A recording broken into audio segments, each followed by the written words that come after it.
Halo semuanya, bertemu lagi dalam pelajaran agama Katolik kelas 4. Kita hari ini akan bersama-sama belajar menghormati milik orang lain. Kalau minggu yang lalu kita sudah belajar tentang menghormati hidup berkaitan dengan perintah jangan membunuh. Hari ini kita belajar tentang menghormati milik orang lain. Atau berkaitan dengan apa kira-kira? Perintah apa? Jangan mencuri. Nah ya, di sini kita akan mengawali kegiatan hari ini dengan berdoa supaya proses pelajaran kita berjalan dengan lancar. Mari kita ambil sikap berdoa yang baik.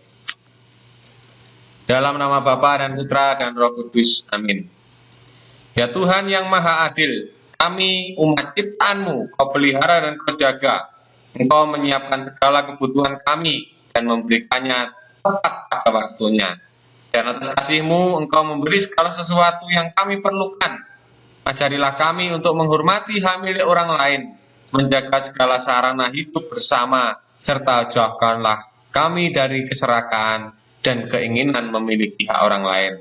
Ajari kami untuk selalu bersikap adil. Amin. Kemuliaan kepada Bapa dan Putra dan Roh Kudus, seperti pada permulaan, sekarang, selalu, dan sepanjang segala abad. Amin. Dalam nama Bapa dan Putra dan Roh Kudus. Amin. Anak-anakku yang terkasih, mari kita amati sebuah cerita berikut ini. Dewasa ini dengan maraknya media komunikasi, baik media tulis, elektronik maupun internet, hampir setiap saat kita membaca atau mendengar berita yang menunjukkan tindakan yang tidak menghormati hak milik orang lain atau milik umum. Misalnya, pencurian, perampokan, pembobolan ATM, korupsi, dan penjaraan. Dan masih banyak lagi. Nah, membaca atau mendengar berita semacam itu, perasaan kita bermacam-macam. Jadi ketika kita membaca sebuah berita yang isinya seperti yang saya sebutkan sebelumnya, tentu akan merasakan yang berbeda-beda. Ya. Yang pertama pasti ada perasaan jengkel, ada perasaan marah, ada prihatin, benci, tetapi ada juga perasaan heran. Mengapa orang tega melakukan tindakan-tindakan seperti itu? Nah, pada umumnya perilaku tersebut dilatar belakangi oleh sikap serakah dan tidak puas diri. Sikap serakah kerap menghalalkan segala cara. Jadi kalau kita serakah itu seringkali menghalalkan segala cara, bahkan tidak jarang sampai tega menghilangkan nyawa orang lain. Ya, nyawa orang lain. Tapi apapun alasannya, mengambil hak milik orang lain atau milik umum tidak dapat dibenarkan. Hal ini tidak sesuai dengan ajaran mengenai keadilan. Sikap adil adalah sikap hormat terhadap hak milik orang lain. Karena adil berarti memberikan kepada orang lain sesuai dengan haknya. Jadi adil adalah sikap hormat terhadap hak milik orang lain. Karena adil berarti memberikan kepada orang lain sesuai dengan haknya. Ini arti adil. Ya, memberikan kepada orang lain sesuai dengan haknya. Anak-anakku yang terkasih, mari kita belajar dari kitab suci, dari kitab Keluaran. Ya, kita simak semuanya ya. Kita simak semuanya. Kitab suci Keluaran, semuanya ambil kitab suci ya. Kitab Keluaran bab 20 ayat 15 dan kitab Keluaran bab 20 ayat 17. Ya. Keluaran 20 ayat 15 berisi tentang jangan mencuri.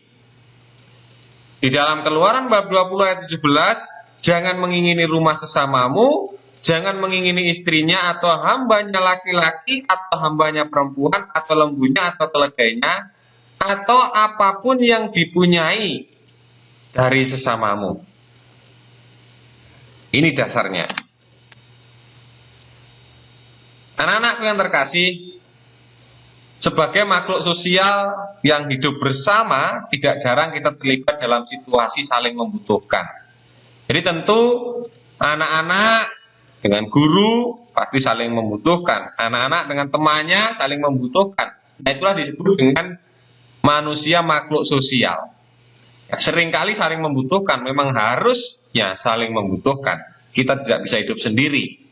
Nah, kita kerap kali juga meminjam barang milik orang lain. Dan sebaliknya, orang lain meminjam barang kita. Dalam hal ini muncul suatu kewajiban, yaitu menjaga dan mengembalikan barang yang kita pinjam dalam keadaan yang baik dan pada waktu yang telah disepakati. Hak milik yang rusak akibat perilaku orang lain tentu membuat hubungan tidak serasi.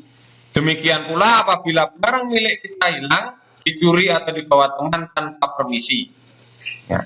Situasi semacam itulah yang hendak diatur oleh firman Allah yang ketujuh. Apa? Firman Allah yang ketujuh, jangan mencuri. Ya, dan ke-10, jangan mengingini milik sama manusia secara tidak adil. Nah, fokusnya adalah di firman Allah ke-7 dan firman Allah ke-10. Secara sederhana, firman ke-7 dan ke-10 menegaskan sikap-sikap sebagai berikut. Yang pertama, kesediaan untuk mau berbagi dengan teman-teman yang berkekurangan dan membutuhkan bantuan. Sikap berterima kasih atas kebaikan dan pertolongan dari teman. Sikap berterima kasih atas kebaikan dan pertolongan dari teman. Sikap bertanggung jawab atas fasilitas umum atau barang pinjaman.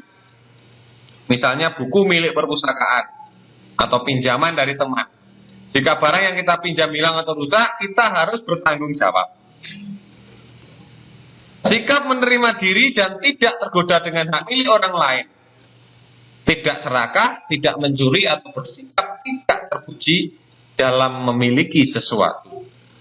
Hal itu dinasihatkan oleh Santo Paulus bahwa dengan atau di dalam harta milik terdapat bagi mereka yang kurang beruntung. Jadi Santo Paulus itu menegaskan bahwa dalam harta milik terdapat hak bagi mereka yang kurang beruntung. Jadi, hai Tuhan, berlakulah adil dan jujur terhadap hamba-Mu. Ingatlah, kamu juga mempunyai Tuhan di surga. Setiap kekayaan memiliki aspek sosial, di mana ada orang-orang yang berkekurangan memiliki sebagian hak atasnya. Mengapa? Karena dunia diciptakan Tuhan untuk kesejahteraan mereka juga. Tuhan menghendaki agar orang yang lebih mampu mau berbagi dengan mereka yang membutuhkan. Lalu bagaimana dengan kita? Apakah kita mau berbagi kepada siapa saja, kepada saudara-saudara kita yang membutuhkan? Atau kita masih hanya memikirkan diri kita sendiri? Mari kita hening sejenak ya, kita renungkan ini dalam diri kita. Anak-anak yang terkasih, kiranya demikian pelajaran agama hari ini. Semoga bermanfaat bagi anak-anak semuanya dan kita semuanya senantiasa diberkati oleh Tuhan. Anak-anak semuanya, kita akhiri dengan doa penutup. Semua anak mengambil sikap berdoa yang baik dan berdoa di dalam hatinya masing-masing. Dalam nama Bapa dan Putra dan Roh Kudus. Amin.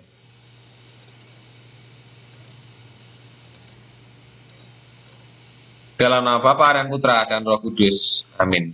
Baik, terima kasih semuanya. Tetap patuhi protokol kesehatan. Selamat pagi, selamat melanjutkan aktivitas. Tuhan Yesus memberkati. Amin.